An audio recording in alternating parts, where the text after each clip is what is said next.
Hi, my name is Alexia Sawyer, and today I'll be giving my Symposium 9 speech. When we're younger, we tend to hold grudges against other kids for small, insignificant moments, such as stealing a toy or not saying excuse me. But as we grow older, we learn to let things slide and to move on from these insignificant things. The quote I'm referencing today is the epitome of this.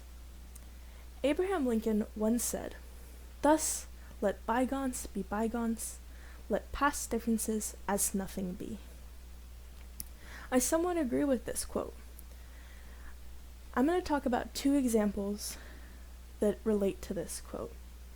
The first will be about a time when a friend of mine talked about me behind my back, and I was able to let this instance slide. And the second will be about a friend of mine who tried to ruin my living situation, and I couldn't let this be a bygone. First, I want to talk about the friend who talked about me behind my back. This was in middle school, so I was about 13 years old. I went to school one day, and one of my friends had said that another of our friend had started spreading a rumor around the school. She was telling people that I was messing with a few of the boys that went to school with us. At first, I was very angry. I had a boyfriend at the time, and I didn't think it was funny for her to be spreading these kinds of rumors.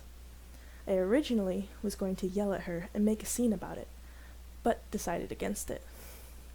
Rather, I pulled her aside and asked her why she had been saying these things about me. She admitted that it was her and said she thought it would be funny. She apologized, and we made up. It was never brought up again, and it was in the past. This instance was harmless and was something easy to let go of. This is where I agree with Abraham. Some things are easy bygones, but others are not. That brings me to my second story, about a friend trying to ruin my living situation. After turning 18, I moved into an apartment with a roommate from the internet. My best friend at the time was still living with her parents. One night, while I was home alone, my roommate's cat ran out the front door as I was trying to leave to grab the mail. I dropped everything and chased after the cat. She hid in the bushes for over an hour.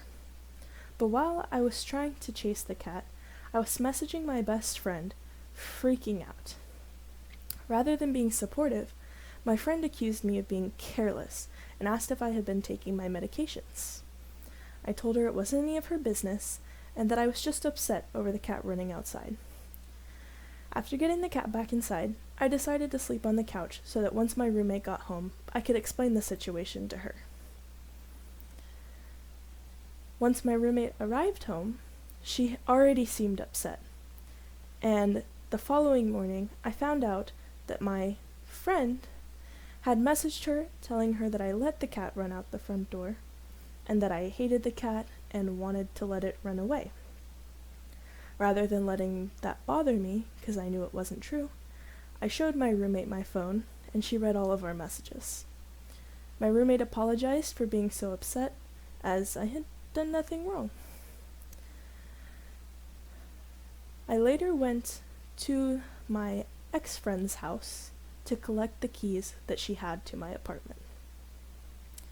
This is an instance where I couldn't let it go. I couldn't let a bygone be a bygone. And that's where I disagree partially with Abraham Lincoln when he says, "Thus let bygones be bygones, let past differences as nothing be." In this speech, I talked about two instances. One that helped me agree with the quote that I used today, where a friend talked about me behind my back, but it was very harmless and it was an easy bygone. And the second that proved my point of disagreeing with the quote, where a friend tried to ruin my living situation, which was unacceptable, and I could not let this be something of the past. Thank you.